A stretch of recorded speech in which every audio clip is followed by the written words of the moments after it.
Boom! Welcome back to the channel, guys. My name is Z James, and this is Z32 Workshop, and that is behind me is my 1992 Dodge Stealth RT that I'm working on. Last video, we got the fuel tank in, but she crank, no start. Fuel pump was not running for the most part. So I have devised a workaround for right now. This is the beauty of having additional parts.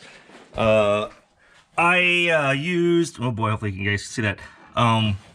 The blue and the black. Black is ground, blue and black is power. I had an additional harness that came with one of my fuel tanks. I ran that all the way up front here. And so I can just bypass it. At least trust the pump up, make sure everything's good, and to make sure there's no leaks. And as you can see, or hear I should say,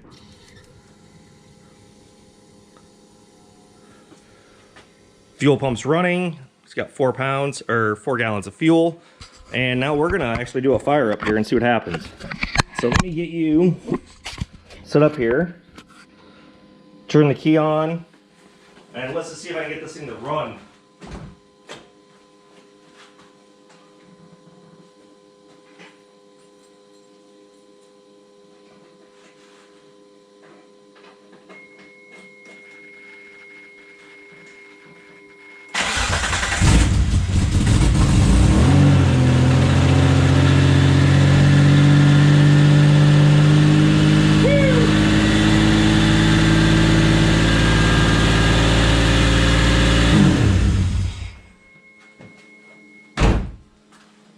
Would you look at that, everybody?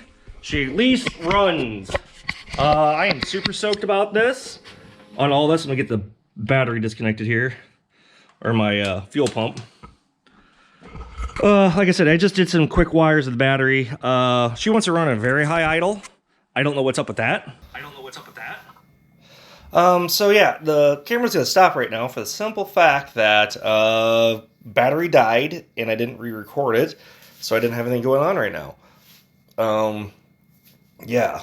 So the car starts, which is awesome right now. The high idle is most likely just a false reading on the tachometer, although the system is running faster than it needs to. But the car runs and starts, so the motor runs, turns over, got compression, noisy, but that's more exhaust than anything else. So yeah, this was just me powering the fuel pump separate from the car harness to see what was going on, because there's issues. I'm not 100% sure what's going on there. Yeah, so car runs. And anyone could do that too. I mean, you can really just use any bare wires if you wanted to bypass the entire harness to get to a battery just to see get a fuel pump to run. So if you guys like this content, I know it's super short, but please like and subscribe. Every little bit helps. Counts and all this stuff. I'm pretty responsive and anything. So take care, everyone, and I'll see you in the next video. Bye.